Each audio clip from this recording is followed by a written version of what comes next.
현재 버터플라이 가드나 델라이바 가드라고 불려지는 히키코미 가에시, 엑스가드, 마에쿠지시 가에시, 라쏘 가드라고 불리는 우데히시기 히자가타메 가에시. 이 고전 유도의 기술들은 후에 훌륭한 주짓수 지도자와 선수들로 인해 현대에 재현됩니다. UFC의 전 두 체급 챔피언 조르주 생피에르, 현재 서브미션 그래플링 세계 최강자로 평가받는 고든 라이언 등의 많은 유명 파이터, 무술가의 주짓수 스승으로 알려진 존 다나워는 주짓수의 역사 자료를 조사하던 중 한 가지 재미난 사실을 발견합니다. 일본 봉건 시대의 그림들을 보면 주지가타메, 길로틴, 백에서 조르기 등 모든 걸 볼 수 있어요. 심지어 히루까지도요. 판크라티온 조각상을 보면 지난 주말에 UFC에 나온 기술들이 전부 거기 있습니다. 이 사람들은 몇 세기 전부터 하고 있었던 거예요. 하지만 여러분이 그것들을 훑어볼 때 한 가지 빠진 것이 있고 여러분은 그것을 보지 못합니다. 바로 트라이앵글 초크입니다. 트라이앵글 초크가 있었다는 것을 증명할 역사적 증거는 없습니다. 그런 일이 일어나지 않았다는 건 아니에요. 역사적 증거가 어디선가 사라졌을 가능성이 큽니다. 하지만 우리가 아는 한 사람들이 다리로 목을 졸랐다는 역사적 기록은 없어요. 이건 흥미롭습니다.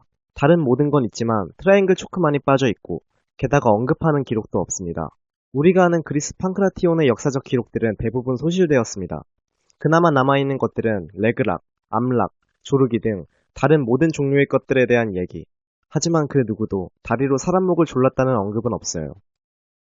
그렇게 그는 지금은 사라진 무술, 또 다른 이름의 유도, 반복되는 역사를 만나게 됩니다. 내화자, 누운 기술의 전당, 고전유도. 고등 전문학교 유도대회를 지칭하는 이 고전유도는 제2차 세계대전 이전, 당시의 일본 학생들 사이에서 치러지던 유도 시합으로 여기서 고전은 옛것을 의미하는 고전이 아닌 고는 일본의 옛 교육제도인 구제고등학교의 고, 전은 마찬가지로 구제의 전문학교의 전, 일본의 교육제도 개정 이전의 학교들을 의미합니다. 교육제도 개정 이전의 일본의 구제중학교는 5년제였기에 당시 학생들의 나이는 지금의 대학생 정도의 나이였고 구제고교는 개정 후 일본의 국립대학교, 전문학교는 대학의학부 또는 사립대학으로 승격되었기에 고전유도는 지금으로 따지자면 대학 스포츠리그라고 볼 수 있겠습니다. 이 고전유도의 특징은 바로 일반 유도와는 다른 룰에 있었는데 유효 같은 작은 포인트가 없고 승부를 결정짓는 건 한 판밖에 없다.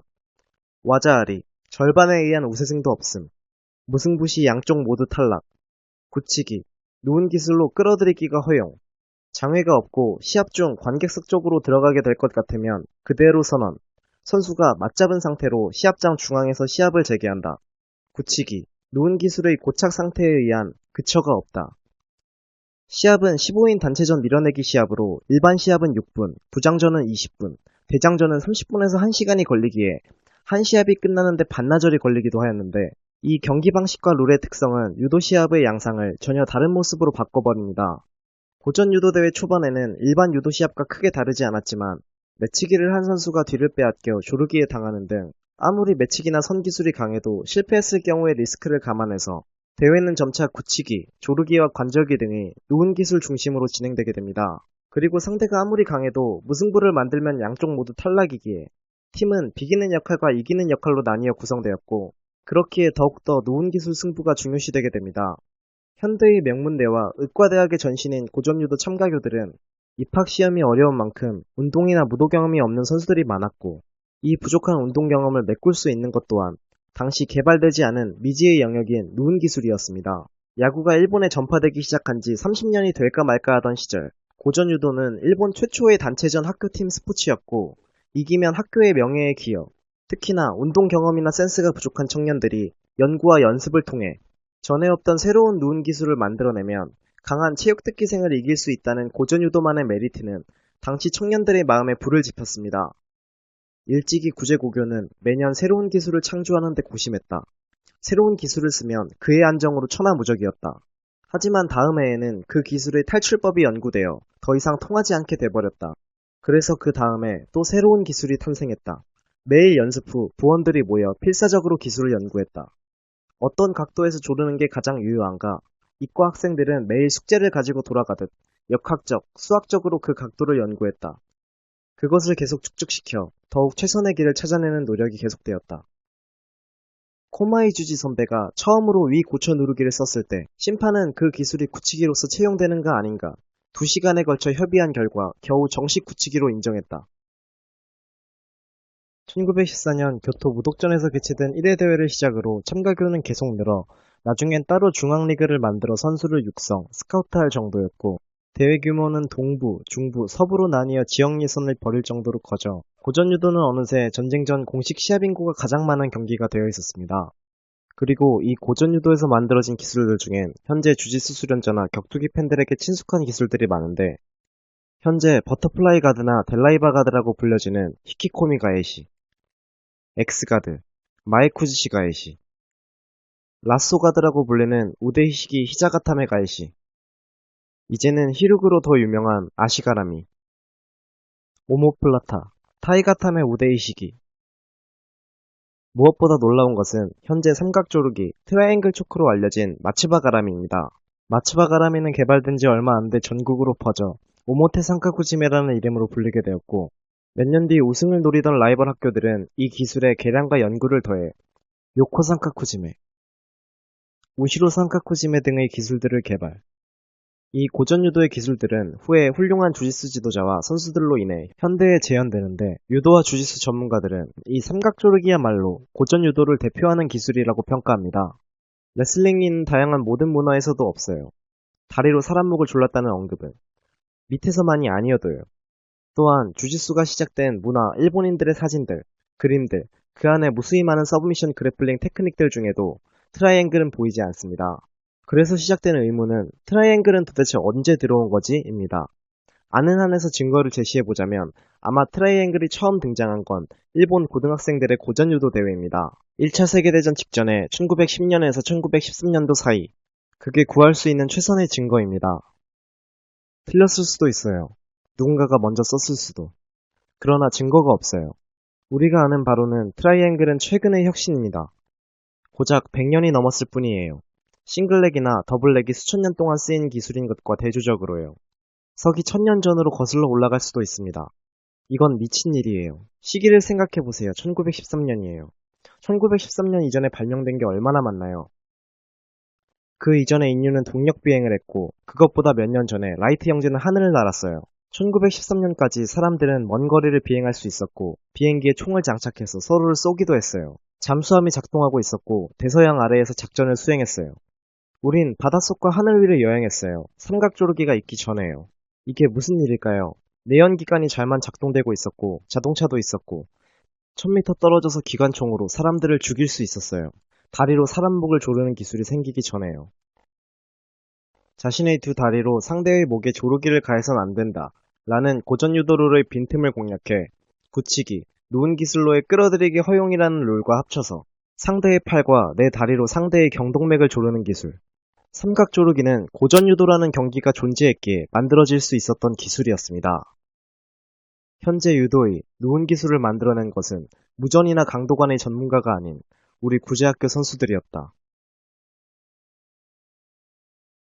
상위에 있는 사람은 다리를 하나 넘기 전에는 띠보다 앞에 손을 대지 말아라. 그리고 당시에 이 고전유도 참가교들 중 무지막지한 강함을 자랑하는 학교가 있었는데 고전유도 명문고 구제 제6고등학교. 현재 유도의 삼각조르기, 트라이앵글 초크가 처음 만들어진 곳으로 밝혀진 이 학교는 태기권의 창시자 사와이 켄시 등의 타 유명 무술가들도 누운 기술 강화를 위해 출장 연습을 다녔을 정도로 학생들의 기술력은 당시 시대를 앞서가고 있었습니다. 그러나 이 학생들의 열정은 큰 사건을 불러일으키게 되는데 그들은 더 이상 같은 학생들 상대가 아닌 유도계 그 자체에 자신들의 기술을 시험하기 위해 원정길에 올랐고 1920년 3월 28일 육고는 대일본 무덕회의 33인 단체 시합을 도전. 강도관과 일본 유도를 양분하던 무덕회를 2명을 남기고 이겨버립니다. 그들은 연이어 강도관에 도전. 허나 강도관이 이를 거부하자 일주일 후 4월 5일 당시 최강의 강호들이 모여있던 경시청 유도부에 25인 단체전을 도전해 5명을 남기고 압도적으로 이겨 이 일이 당일 신문에 크게 보도됩니다. 그리고 2년 뒤 이번엔 강도관 학생유도의 자존심이었던 와세다 대학교와 졸업생 포함 5인 단체전을 벌여 와세다의 유명 선수들 4단 2명과 3단 3명을 육고는 1단과 2단 선수들만으로 이겨버립니다. 같은 해 그들은 계속해서 자신들의 도전을 받아주지 않는 강도관의 대회에 직접 참가. 육고 학생들의 누운 기술을 경계한 강도관 관계자들은 중간에 시합을 1시간 정도 중지해 삼각조르기의 탈출법을 다른 선수들에게 알려주기도 하였으나 육고 학생 4명이서 총합 24명을 이겨버렸고 그들의 압도적인 강함에 강도관 관계자들은 큰 충격을 받습니다. 이건 강도관 창시 이래 전대미문의 일이다. 재밌었던 건 그 탈출법을 반대로 알려준 것이다. 즉, 오히려 기술이 걸리는 쪽으로 도망가는 방법이었기에 모두들 쓴 웃음을 지었다.